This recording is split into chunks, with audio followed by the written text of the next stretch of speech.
नमस्कार, नमो बुद्धाय, जय भीम, जय पेरियार। साथियों, जागो पंच में आप सभी का बहुत बहुत स्वागत, अभिनंदन। साथियों, पिछले 12-13 दिनों से लगातार मैं आपको वीडियो नहीं दे पाया।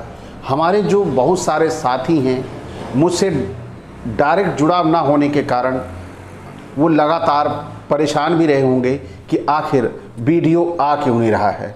और मनवादियों में खुशी होगी कि हमने इस व्यक्ति को ऐसा कर दिया कि यह वीडियो नहीं बनाता। तो कुछ ऐसे सवालात लोगों के मन में आ रहे हैं, तो उन लोगों के सवालातों का जवाब देने के लिए आज मैं उपस्थित हूं और साथ में आपको आज एक बेहतरीन वीडियो देने वाला हूं जो आपके अंधविश्वास और पाखंड को काफूर कर देगा, दूर कर देगा। क्योंकि साथियों, ये जो मैं 12-13 दिन दूर रहा, इसका कारण मेरी व्यस्तता रही और कुछ ऐसे भी कारण रहे जिनकी वजह से वीडियो नहीं बना पाया। चेहरे पे, ये माथे पे मधुमक्खी ने काट लिया था, मुंह भी सूज गया था थोड़ा, तो उसकी वजह से भी वीडियो नहीं बना पाया। तो साथियों, आज मैं आपके लिए एक बेहतरीन वीडियो लेके आया हूं। बेहतरीन ऐसा साक्ष्य जो आपके अंधविश्वास और पाखंड पर बहुत बड़ा प्रहार है। क्योंकि जब तक हम अंधविश्वास और पाखंड से मुक्त नहीं होंगे, तब तक हम मानव जीवन के वास्तविक मूल्यों को नहीं समझ पाएंगे। क्योंकि अंधविश्वास और पाखंड हमें मानवता को समझने नहीं देता, हमें पशुवत व्यवहार करने को मजबूर कर देता है, ये अंधविश्वास और पाखंड। तो साथियों, अंधविश्वास और पाखंड को ख़त्म करने के लिए हमारे समाज में बहुत सारे ऐसे लेखक हुए हैं जिन्होंने समाज को जागरूक और अंधविश्वास पाखंड से मुक्त करने के लिए, जागरूक करने के लिए उन्होंने बहुत गहरे अन्वेषण किए। उन ग्रंथों का अन्वेषण किया, खोज किया कि ग्रंथों में लिखा क्या। क्योंकि ग्रंथों की उपलब्धता हमारे समाज में है नहीं। हम कह तो देते हैं ये वेदों में लिखा है, लेकिन वेदों में क्या लिखा है, वेद सब जगह उपलब्ध नहीं है। तो हम लोग जो वेदों में लिखा है, बताने वाला बताता है, तो हम उसे मान लेते हैं, सहर्ष स्वीकार कर लेते हैं। तो उन्हीं वेदों, ग्रंथों, उपनिषदों, स्मृतियों से खोजकर हमारे लेखक ने पुस्तक का सृजन किया, जिसकी सीरीज मैं पीछे आपको दे भी चुका हूं, शिवलिंग की पूजा क्यों। तो आज थोड़ा ये आपको उल्टा दिखाई दे रहा हो क्योंकि फ्रंट कैमरा चल रहा है, तो उल्टा दिखाई देगा, लेकिन ये पुस्तक है शिवलिंग पूजा क्यों। तो ये जो पुस्तक है शिवलिंग पूजा क्यों, आज इसी से मैं आपको वो अंश सुना रहा हूं। और कोई भाई अगर इस पुस्तक को लेना चाहता है तो मेरे पास ये पुस्तक उपलब्ध है और अच्छी मात्रा में उपलब्ध है। तो कोई भी अगर इसे लेना भी चाहे तो मुझसे मंगा सकता है, बशर्ते उसे अपना एड्रेस जो है मुझे कमेंट कर दे और मुझे अमाउंट सेंड कर दे और बता दे मुझे व्हाट्सएप पे, मैं नंबर दे दूंगा, उस पे बता दे मुझे कि मैंने ये भेज दिया है, तो मैं उसे डिस्पैच करवा दूंगा। तो साथियों, आइए मैं आज आपको क्या सुनाने वाला हूं, बताने वाला हूं। शिव मंदिरों में देव पूजन व हवन का निषेध, ये पुस्तक में, इसके पहले मैं के भाग में आपको सुना चुका हूं, लेकिन ये भाग हैं जो अब मैं सुनाऊंगा आपको। जो शिव मंदिरों में देव पूजन व हवन का निषेध था, ऐसा हमारे शिव मंदिरों में होता है कि कोई दूसरा देवी देवता नहीं होता, उसकी पूजा निषेध होती है। तो श्लोक लिखा है, श्लोक मैं स्किप करूंगा और आपको स्क्रीनशॉट भी दूंगा यहां। अर्थ: हे राजन, शिवालय को छोड़कर बाकी सब मंदिरों में देव पूजन व हवन जैसे पवित्र कार्य करने चाहिए। ये भविष्य पुराण ब्रह्म पर्व अध्याय 210 में लिखा हुआ है और ये 55 जो इसका 55 श्लोक नंबर है, ये आपको डिस्प्ले भी हो रहा है। आपसे कुछ ऐसा नहीं मैं मनगढ़ंत सुनाऊंगा, क्योंकि मैं आपको केवल अपने विचार जागरूकता के दूंगा। मैं वेदों के बारे में जब बोलूंगा, उपनिषदों के बारे में बोलूंगा, तो वो कुछ पढ़ के ही बोलूंगा, ऐसे नहीं बोलूंगा। तो मैं इस पुस्तक से आपको सुना रहा हूं। तो यहाँ पर इन प्रमाणों के आधार पर हमने आपको बताया कि शिवलिंग वास्तव में शिव मुतेंद्र ही है, यानी शिवलिंग जो मुतेंद्र ही है, जहाँ से आप यूरिन निकालते हो वही है। अतः बड़ी गंदी वस्तु है। सनातन धर्म की शाखा वाममार्ग के शास्त्रों में विधान है कि शराब मांस आदि से शिव की पूजा की जानी चाहिए। जो वस्तु शिवलिंग को छू जाए उसे छूना भी पाप है। शिवलिंग पर चढ़ी हुई सभी वस्तुएं अशुद्ध हो जाती हैं, उन्हें कोई भी न छुए, उन चीज़ों को कुएं में डाल दे। क्या विधान थे। आज उसी शिवलिंग पर बड़े प्यार से सब चढ़ाते हैं और उसका प्रसाद भी खाते हैं। देखिए पहले क्या था, अब क्या है और आगे कैसे बदल जाएगा। लेकिन ये वीडियो नज़ीर होगी कि उस समय ये कहा गया था और आज क्या हो रहा है। आइए चलते हैं आगे। तब फिर हम पूछते हैं कि शिवलिंग को पूजना, उस पर सिर पटकना, उसे चंदन लगाना, उस पर फल फूल दूध आदि चढ़ाना, उस पर गंगा जल व बेलपत्र चढ़ाना आदि ये सब क्रियाएं करना पाप नहीं है तो और क्या है। सनातन धर्म के अनुसार शिव जी ने गंगा को सिर पर धारण किया था। गंगा को शिव तनवा भी कहते हैं, यानी शिव तनवा मतलब उनकी पुत्री भी शिवपुत्री भी कहते हैं। तो ऐसी पवित्र गंगा के जल को शिवलिंग पर चढ़ाना, क्या यह कोई बुद्धिमानी की बात है। जब उन्हें पुत्री भी कहते हैं और शिवलिंग एक मुतेंद्रिय है, और उस मुतेंद्र पे जब वो उसकी गंगा बेटी हैं तो उनकी बेटी को उनके लिंग पर क्यों चढ़ाते हैं। सवाल बहुत बड़ा है और समझ में आए तो शर्म से डूब मरने वाली बात है, ना समझ में आए तो लोटा लेके गंगा जल शिवलिंग पर चढ़ाने वाली बात है। यही है अंधविश्वास और पाखंड जो हमारे दिमाग से जा नहीं रहा है। लेकिन ये ग्रंथ, ये पुस्तकें बहुत कुछ बोलती हैं, जरूरत है इन्हें पढ़ने की। तो साथियों आगे चलते हैं।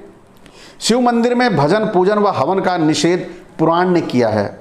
तब फिर शिव मंदिरों को बनवाना, उसमें भजन करना सनातन धर्म के शास्त्रों के विरुद्ध होने से पाप कर्म क्यों नहीं है। सवाल है बहुत बड़ा ये। भजन तो पवित्रता पूर्वक पवित्र स्थान में किया जाता है। शिव मंदिर तो पुराणों ने अपवित्र स्थान बताए हैं, उनमें जाकर धूप दीप नैवेद्य शिवलिंगों पर चढ़ाना क्या कोई अकलमंदी की बात है। चंदन व धूप आदि को मुतेंद्रिय पर चढ़ाना पागलपन नहीं तो और क्या है। तो जो बातें मैं पढ़ रहा हूं उसे आप गौर से विचार भी करिएगा। ऐसा नहीं कि आप वीडियो देखकर अगल खत्म होते ही उसके बाद भूल जाएं और फिर इस पे विचार ना करें। तो यह विचार करने के लिए पढ़ रहा हूं कि जो शिवलिंग है वास्तव में वो क्या है, इस पर आप सभी को और हमें विचार करना होगा। तो आइए, शिवजी को प्रसाद शराब मांस व विष्ठा के समान पुराण ने बताया है, तब फिर पौराणिक बंधु ऐसा गंदा प्रसाद क्यों बांटते हैं। शराब मांस रज व वीर से शिव की पूजा का विधान है। शिव ऐसी जो गंदी चीज़ें हैं उसी से ही शिव पूजा का विधान भी है। गजब की ये इन लोगों की जो ये समाज में पाखंड और अंधविश्वास फैलाने का माध्यम जो बनाया, इतना मानव को बेवकूफ़ बना दिया कि क्या से क्या पुजवा दिया, यही सोचने वाली बात है। लेकिन हमारे समाज के लोग भी अपनी आंखें खोलना नहीं चाहते। लेकिन जागो पंच ने आंखें खोलने के लिए बार बार पंच, मैं आपको बार बार पंच करता रहूंगा, जागो जागो, और तब तक जब तक आपके अंदर से अंधविश्वास और पाखंड भाग नहीं जाता। तो आइए पुस्तक में चलते हैं। क्या उनका जो शराब मांस रज से जो उनके पूजा की जाती है उससे आगे का सीन है। तो क्या शंकर किसी अघोरी संप्रदाय का लीडर था, अन्यथा उसे इन घृणित चीज़ों से नफरत क्यों नहीं थी। अब इसे हमें कहना है कि सनातनी ब्राह्मण तो स्वार्थ में अंधे बने हुए हैं। पत्थर पूछते पूछते उनकी अकल भी पत्थर की हो गई है। वे न तो पुराणों को पढ़ते हैं और न अकल से सोचने का काम लेते हैं। इसलिए वो अकल से सोचने का काम ले सदा जनता को स्वार्थवश अपनी आजीविका चलाने के लिए बहकाते रहते हैं, गुमराह करते रहते हैं। कैसे आप अंधविश्वास और पाखंड की जकड़न में आओ और कैसे उनका रोजगार चले। आज भारत का सबसे बड़ा रोजगार मंदिर है, पूजा है, तो वह तो चाहेंगे ही कि आप अंधविश्वास और पाखंड में लिप्त रहो। वो आपको कभी जागने नहीं देंगे, आपको कभी जागरूक नहीं होने देंगे, क्योंकि आपकी मूढ़ता में ही उनका पूरा साम्राज्य टिका हुआ है।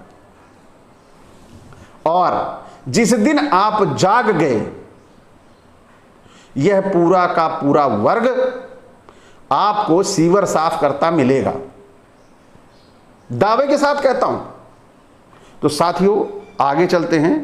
कोई परिश्रम करना या देशोन्नति के लिए कुछ करना इनकी सोच ही नहीं है और ना ही इस कुकृत्य के करने से इन्हें फुर्सत ही है। परंतु भाइयों, इस भोली जनता को भी इतना अंधविश्वासी नहीं होना चाहिए।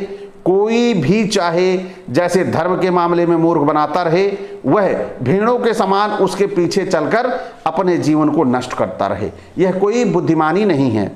यह ठीक है कि इस शरारत को हमारे धर्म के ठेकेदारों ने ईश्वर के स्थान पर शिव की मुतेंद्रिय की पूजा पुराणों के अनुसार शिवलिंग के रूप में देश के अंदर जारी कर दी और भोले हिंदू उसे ही ईश्वर मानकर पूजने लगे। मेरे देश का भाग्य फूट गया उस दिन से, जब से यहाँ के निवासी उस निराकार ईश्वर को भूलकर योनिलिंग के प्रतिमूर्ति शिवलिंग को ईश्वर की जगह पूजने लगे। मेरे देशवासियों, तुमको अपनी भोली अकल पर अब जरा लाज आनी चाहिए। तुम्हारे इस भोलेपन के कारण दुनिया की नजरों में मेरा भारतवर्ष बड़ा कलंकित हुआ है। पुराणों ने शिव के भक्तों की भी बहुत निंदा की है। उसका मुख्य कारण शिव जी को चरित्र की दृष्टि से बहुत ही आपत्तिजनक रूप से उपस्थित करना है। जब विद्वानों ने शिवलिंग पूजा के प्रचार की ओर ध्यान दिया तो उन्होंने इस बुराई को रोकने के लिए जनता को सचेत किया था। यहाँ हम कुछ प्रमाण इस संबंध में उपस्थित करते हैं, जिससे आप यह देख सकेंगे कि शिव के इस ग्रहित स्वरूप में पूजन को देखकर शिव की घोर निंदा की गई है।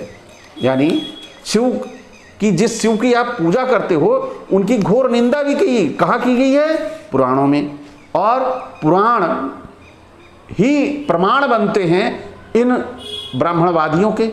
तो आइए देखते हैं क्या बोलता है ये। शिव के भक्त पाखंडी, धूर्त व अछूत। देखिए यहाँ पर कैसे लिखा गया है, और लिखा कहाँ गया है ये लिखा गया है पद्म पुराण उत्तरखंड अध्याय 235। क्या कह रहा है ये पुराण? जो लोग विष्णु को शिव व ब्रह्मा के समान बताते हैं वह सब पाखंडी हैं। जो ब्राह्मण वैष्णव नहीं हैं, जो शिव के उपासक हैं, उनको ना तो छूना चाहिए, ना उनकी बात करनी चाहिए, ना ही उनकी शक्ल देखनी चाहिए। कौन कह रहा है? ये पद्म पुराण कह रहा है, उत्तरखंड अध्याय 235 श्लोक नंबर 13। ये कह रहा है, देखिए कितना अपशब्द बोला जा रहा है। और यहां इस अपशब्द पे ये पुराण पढ़ेंगे नहीं कोई भी, ये पुराण किसी ने पढ़ा नहीं होगा। आज मैं बोल रहा हूं, पहली बार सुनेंगे, झटका लगेगा, वो सोचेंगे मैं बोल रहा हूं, मेरे विचार है ये, उसके आग लग जाएगी, भावनाएं इधर उधर छिन्न भिन्न होने लगेंगी, तकलीफ होने लगेगी। और ये तकलीफ होनी नहीं चाहिए। आप पुस्तकें पढ़ना शुरू कर दीजिए।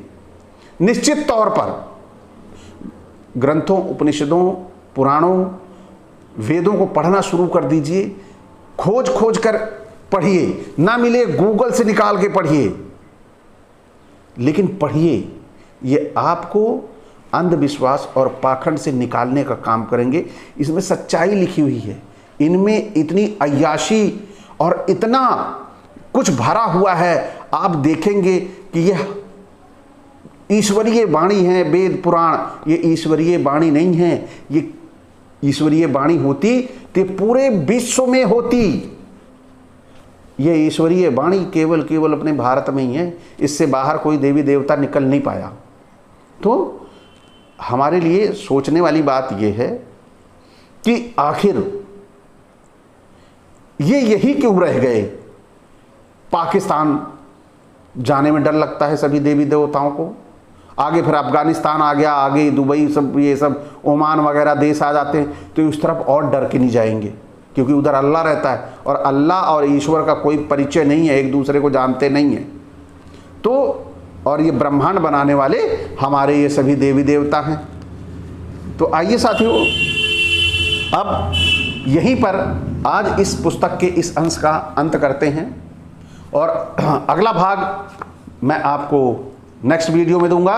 लेकिन हमें यह समझने की बात है हमारे लिए कि हम इन चोंचलों से, शिवलिंग जैसे शब्द से और इसकी पूजा से हमको क्या मिलता है और हमको ये क्यों पुजवाया गया, जब इनके वेद उसे घृणित लिखते हैं, और तो ये हमसे पुजवाते क्यों हैं। ये सवाल आपके मन में आना चाहिए, और जब तक नहीं आएगा तब तक आप मोतियंद्रे की पूजा करते रहेंगे। तो साथियों, आज का हमारा ये वीडियो आपको कैसा लगा?